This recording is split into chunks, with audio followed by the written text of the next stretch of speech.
Students, in the last lecture we have discussed regarding the characteristics of electromagnetic waves, and that is the wave number, wavelength, amplitude, velocity, frequency. So today we are going to discuss the relationship between the velocity, frequency and wavelength. So today's point is relation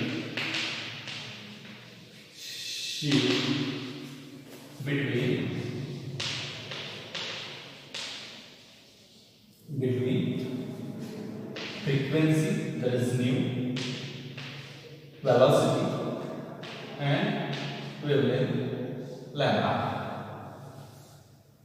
So what we are discussing? We are discussing the relationship between velocity, wavelength and frequency, or frequency, velocity and wavelength. Okay, so what is the relationship? First of all, we will once again revise that. What is meant by frequency? Okay, so what is frequency? Frequency is nothing but the number of waves passing through a given point. So from any point, so whatever you were selected in the propagation of that radiation, any point. Okay, what is the number of waves passing through the given point? So from the point A, what is the number actually? So what we can write? We can write that mu is equal to number of waves in 1 second. Okay, number of waves passing through a given point in 1 second is called as frequency. And what do we know? We know that lambda is nothing but the distance.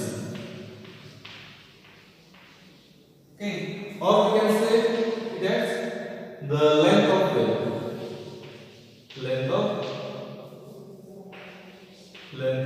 wave. Correct? So it is a distance between crest or trough. What we are saying? It is a distance between two successive crests or trough. Or we can say that there is nothing but the length of wave. So we are saying the wavelength. What it means that we are saying about the length. What is the length of wave actually? Okay. Now the product of this, the number of waves and its length, gives us the velocity. Okay. So what we can write? We can write that C is equal to nu into lambda. The product of frequency and wavelength, gives us the velocity of a radiation, velocity of a wave. So what we can write, the relation is that C is equal to nu into lambda. Otherwise, what we can write? We can write as, so this is the equation to determine velocity. Velocity of a wave. If we want to determine the frequency, we have velocity, we have a lambda, that is wavelength. And how to determine the frequency then? The frequency is equal to C upon lambda. So this gives us the frequency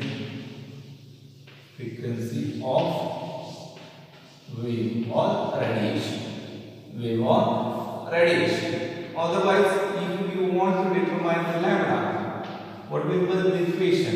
The equation is C upon nu. If you know the frequency and the velocity of a wave, you can easily determine the wave number. So these are the three equations what we have to remember to determine the velocity if frequency and wavelength is given. Okay.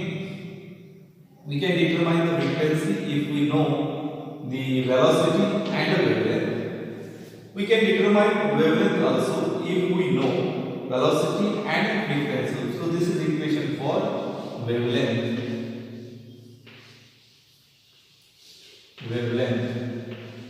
of wave or radiation. These are the three equations. These equations are very important. Okay, so these are the relationship between what? Frequency, velocity and wavelength. So velocity is equal to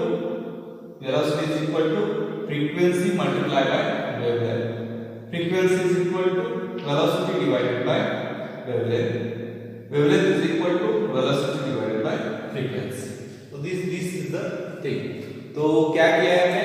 So देखो very easy thing है कि हमने last lecture में definition study किए थे. किसके हमने wavelength की डेफिनेशन स्टडी की. उसमें हमने क्या बताया कि distance between two successive crust और टू सक्सेसिव ट्रफ ऐसा बोला था. तो उसको क्या बोलते थे? हम लोग वेवलेंथ बोलते थे. रिप्रेजेंट कर रहे हैं लैम्बडा से. ठीक है. दूसरी चीज हमने फ्रीक्वेंसी की बात की थी. फ्रीक्वेंसी में हमने क्या बताया था कि number of waves passing through a given point in a second, in a 1 second. Okay. तो एक फ्रीक्वेंसी किसको बोलते हैं? जिस फ्रीक्वेंसी क्या है? कोई भी एक चूजन पॉइंट, कोई भी एक हमने चूज किया हुआ, हमने सिलेक्ट किया हुआ पॉइंट. ओके. उस पॉइंट से कितने वेव्स एक सेकंड में पास हो रहे हैं. ओके. वेव्स का क्या बोला मैंने? This is a wave. ये जो लेंथ है इसको ही वेवलेंथ बोलते हैं. और ऐसे कितनी वेव्स एक पॉइंट से पास होती है. ओके. ये बताना मतलब फ्रीक्वेंसी बताना. ये बताना मतलब फ्रीक्वेंसी बताना. फ्रीक्वेंसी को रिप्रेजेंट कर रहे हैं न्यू से. ओके. और एक चीज हमको बताई थी वेलोसिटी. ओके. वेलोसिटी क्या बोलते हैं? वेलोसिटी में velocity the linear distance travelled by the wave in a second. तो linear distance travelled by wave in a second. तो एक लीनियर डिस्टेंस कितना डिस्टेंस एक वेव एक सेकंड में क्या करती है? ट्रैवल करती है. उसको हम क्या बोल रहे हैं? वेलोसिटी बोल रहे हैं. अभी ये वेलोसिटी जो है हम डिटरमाइन कर सकते हैं. कैसे डिटरमाइन कर सकते हैं? अगर हम बोल रहे हैं कि frequency is nothing but number of waves in a second और lambda is equal to length of a wave. Okay. Length of a wave. और दूसरी चीज क्या बता रहे हैं कि वेलोसिटी का मतलब क्या है कि एक सेकंड में एक वेव कितना डिस्टेंस ट्रैवल करती है. तो क्या लिख सकते हैं? Velocity is equal to frequency multiplied by wavelength लिख सकते हैं. क्योंकि क्या है? फ्रीक्वेंसी है number of waves in a second passing through a given point और वेवलेंथ क्या है? डिस्टेंस और लेंथ ऑफ वेव. ठीक है. और लीनियर डिस्टेंस अगर हम मेजर कर रहे हैं तो इसका प्रोडक्ट हम करते हैं तो हमें डेफिनेटली क्या मिलेगी? वेलोसिटी ऑफ अ वेव मिलेगी. वेलोसिटी ऑफ अ वेव मिलेगी. ठीक है. अभी यही रिलेशन को मैं वापस रीराइट कर रहा हूं. ओके. वापस से लिख रहा हूं. क्या लिख रहा हूं? अभी न्यू को इधर ही रख रहे हैं और लैम्डा को इस साइड पे ले रहे हैं. तो लैम्डा इधर मल्टीप्लिकेशन में है. इधर आके क्या हो जाएगा? डिवाइड करेगा. इधर से इधर आने के बाद वो डिवाइड करेगा. तो c अपॉन लैम्डा हो जाएगा. तो न्यू इज इक्वल टू मतलब फ्रीक्वेंसी इज इक्वल टू क्या है? वेलोसिटी डिवाइडेड बाय वेवलेंथ है. वेलोसिटी डिवाइडेड बाय वेवलेंथ है. यहाँ पे c डिवाइडेड बाय लैम्डा है. तो ये क्या डिटरमाइन करता है? इक्वेशन डिटरमाइन करता है फ्रीक्वेंसी ऑफ अ वेव. अभी मैं क्या सोचता हूं कि मुझे लैम्डा डिटरमाइन करना है. इसी इक्वेशन को हम रीराइट कर रहे हैं. लैम्डा को इस साइड में रख रहे हैं. वेवलेंथ फ्रीक्वेंसी जो है इधर क्या है? मल्टीप्लिकेशन में है. मल्टीप्लिकेशन फ्रीक्वेंसी इधर आके क्या करेगी? डिवाइड करेगी. तो c अपॉन न्यू हो जाएगा. Lambda is equal to c upon nu. और ये क्या देगा आपको? वेवलेंथ ऑफ अ वेव देगा. वेवलेंथ ऑफ अ वेव देगा. ठीक है. So this is regarding the what relationship between the velocity, frequency and wavelength. Velocity, frequency and wavelength. Okay. Now we will move to the next point of this topic. Okay. And what it is? The electromagnetic spectrum.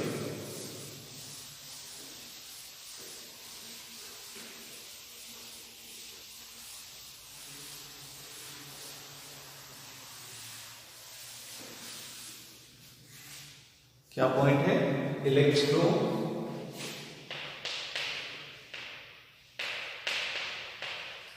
Magnetic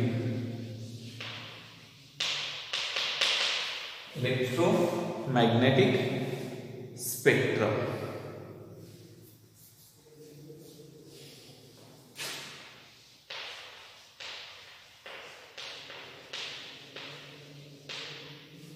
So what is electromagnetic spectrum? First we will see the definition and then we will discuss the things. Okay. When electromagnetic radiations are arranged in order of their increasing wavelength or decreasing frequency, the complete order, okay, the complete arrangement is called as a electromagnetic spectrum. So what is the definition? The definition is when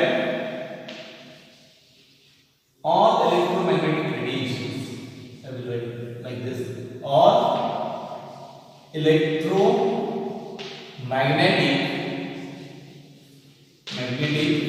radiations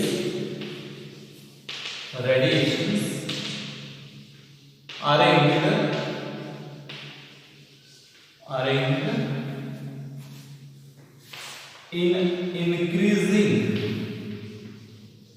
in increasing order of their wavelength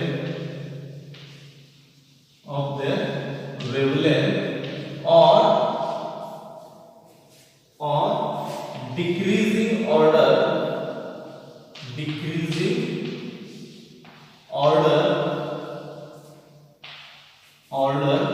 of frequency, decreasing order of frequency, the complete arrangement, okay, the complete arrangement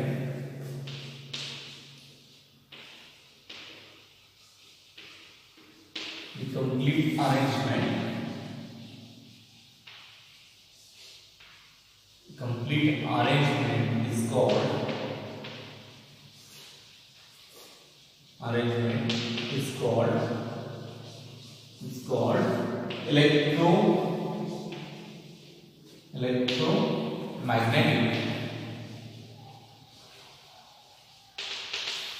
electromagnetic spectrum. Complete arrangement is called as a electromagnetic spectrum. So how we are arranging? In increasing order of wavelength or decreasing order of frequency. So electromagnetic radiation consists of different radiations. Okay. So starting from the cosmic rays which are coming from the sun. Okay. Starting from the cosmic rays which are coming from the sun. Okay. It consists cosmic rays, it consists alpha rays, it consists X-rays, ultraviolet light, ultraviolet radiations, then visible light, okay, infrared, microwaves and radio waves. So all these things are present in the electromagnetic radiation. तो देखो हम जब भी electromagnetic radiation की बात करते हैं, okay, तो हर एक रेडिएशन की फ्रीक्वेंसी अलग है, हर एक रेडिएशन की वेवलेंथ अलग है। ओके, तो जब भी आप कलर देखते हो, ओके, तो आप लाइट्स देखते हो कि कोई लाइट रेड लाइट रहता है, कोई ग्रीन रहता है, कोई येलो लाइट है, कोई व्हाइट लाइट है। ठीक है, ये डिफरेंट कलर के लाइट्स हैं। ठीक है, तो ये डिफरेंट कलर के लाइट्स मिलते कैसे हैं? तो डिफरेंट कलर के लाइट जो है उनका जो लाइट की वेवलेंथ है, उस लाइट की वेवलेंथ जो है वो डिफरेंट है। या फिर हम रेडियो सुनते हैं, ठीक है, रेडियो सुनते हैं तो एफएम के स्टेशन सुनते हैं या फिर आकाशवाणी के स्टेशन सुनते हैं, तो बहुत सारे स्टेशन बहुत अलग जगह पे जब आप रेडियो को ट्यून करेंगे, उधर एक बटन रहता है, वो बटन को ट्यून करते हैं तो अलग मिलते हैं। जैसे कि विविध भारती है एक स्टेशन जो दिल्ली से ब्रॉडकास्ट होता है, ओके, वो एक जगह पे आता है। बेलगाम का एक आकाशवाणी बेलगाम है, वो अलग जगह पे मिलता है।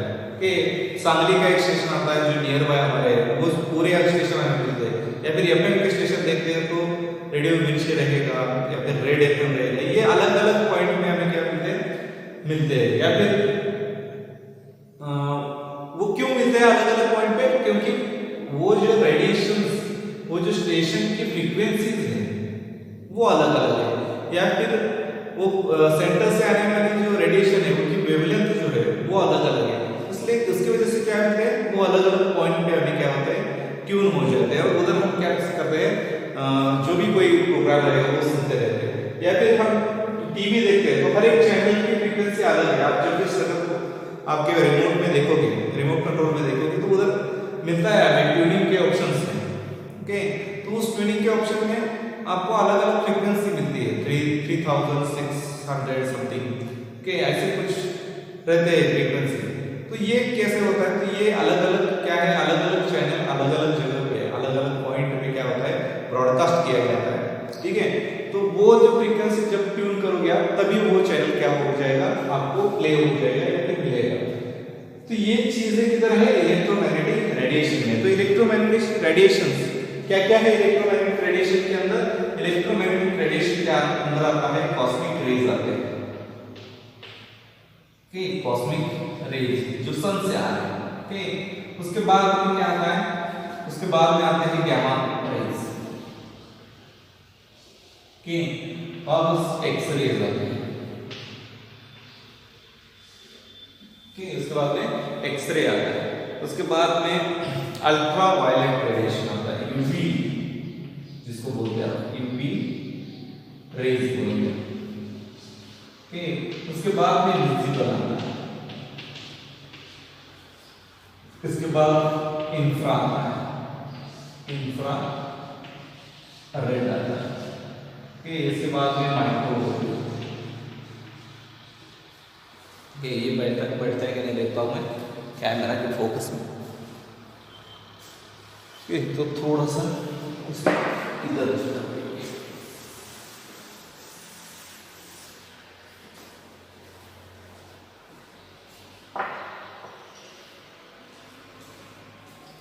देखो कॉस्मिक रेज,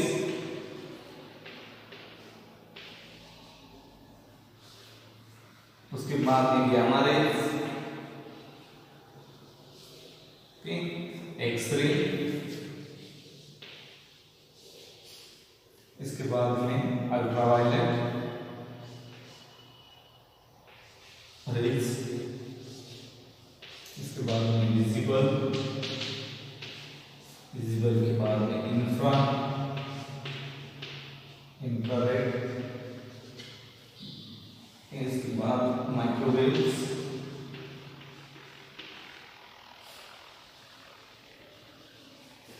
और बाद में रेडियो।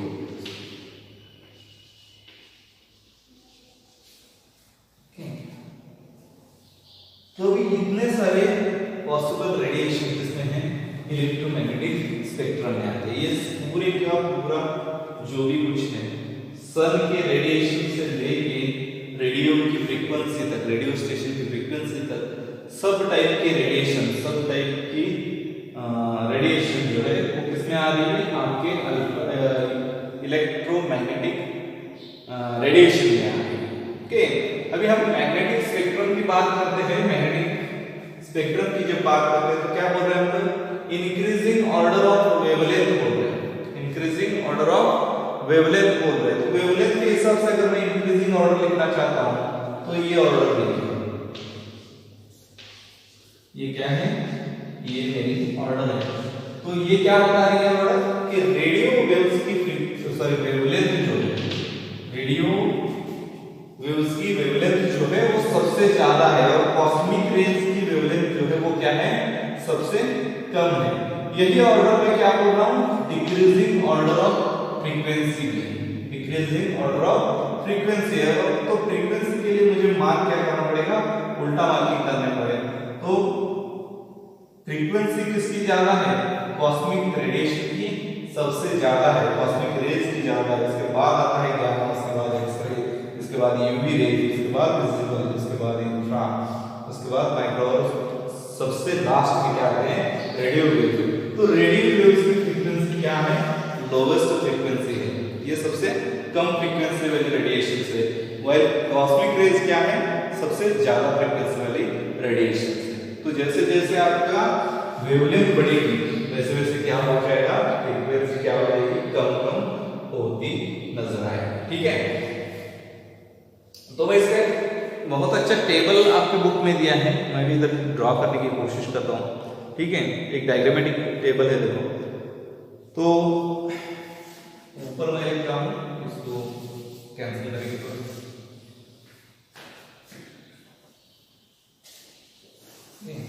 ये अभी ये जो अरेंजमेंट है इंक्रीजिंग ऑर्डर ऑफ वेवलेंथ, इसको हम क्या बोल रहे हैं, इलेक्ट्रोमैग्नेटिक स्पेक्ट्रम बोल रहे हैं, ठीक है।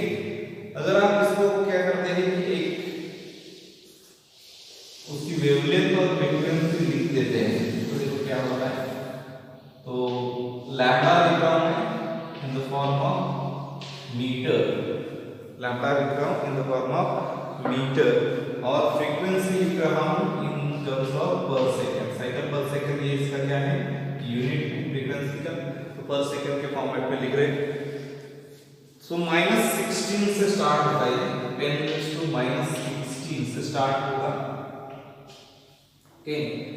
और ये माइक्रोवेव्स को 10⁻0 मिलेगा, 10⁻0, इसके बाद में 10⁻2 और 10⁻4 तक आपको रेडियो वेव्स मिल सकते हैं, रेडियो वेव्स क्या होंगे, मिल सकते हैं, ओके।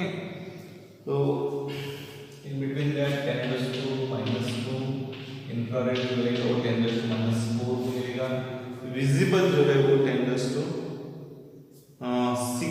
के आसपास मिलेगा, 10⁻6, और अल्ट्रा वायलेट रेडिएशन जो है 10⁻8 को मिलेंगे, ठीक है। इधर 10⁻10, 10⁻12, उसके बाद में 10⁻14,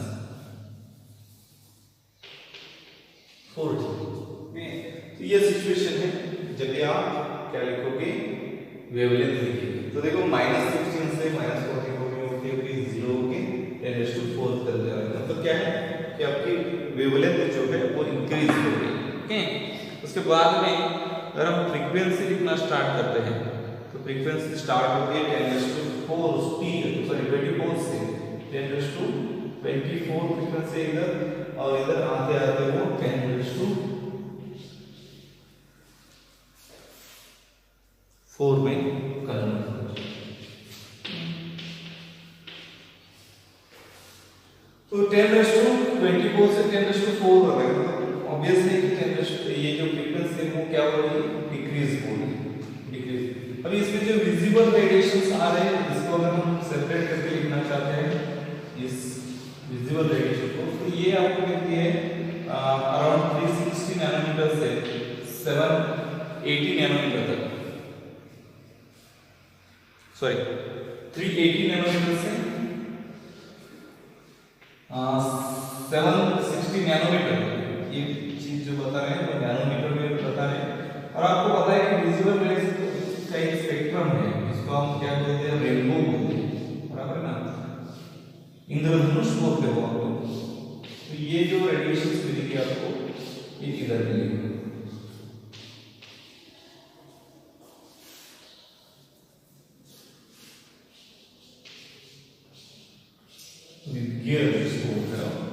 ये अराउंड 400 नैनोमीटर से स्टार्ट होता है, और रेड लाइट का जो है वो 800 नैनोमीटर तक खत्म हो जाए। तो ये फिगर आपको मिलता है। तो वायलेट लाइट के इसकी वेवलेंथ सबसे कम है, अगर हम विजिबल की बात करते हैं, ओके, इतना ही पार्ट की बात कर रहे हैं हम लोग। तो ये किधर मिल रहा है, 380 नैनोमीटर से 760 नैनोमीटर तक मिल रहा है, मीटर नहीं नैनोमीटर तक मिल रहा है, ओके।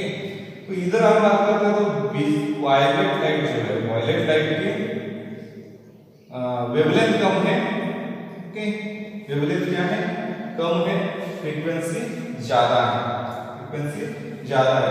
और रेड लाइट की क्या है, वेवलेंथ जो है, ये जो है वो लैम्डा लिख रहे हैं, वेवलेंथ रेड लाइट की ज्यादा है लेकिन फ्रीक्वेंसी कम है, फ्रीक्वेंसी क्या है, कम है। तो hope so you have understood this electromagnetic spectrum. What is the electromagnetic spectrum? Arrangement of different radiations in the increasing order of wavelength, increasing order of wavelength or decreasing order of frequency is called as a electromagnetic radiation, sorry electromagnetic spectrum. तो आप अगर radiations को, अलग अलग radiation को उनके wavelength के increasing order में लिखते हो या फिर फ्रीक्वेंसी के डिक्रीज ऑर्डर में लिखते हो, तो जो कुछ आपको पैटर्न मिलेगा, जो भी कोई पैटर्न मिलेगा, जो भी कोई ऑर्डर मिलेगी, उसको हम क्या बोलते हैं, इलेक्ट्रोमैग्नेटिक स्पेक्ट्रम करके बोल रहे हैं। Okay, this is called as electromagnetic spectrum. Hope you have understood.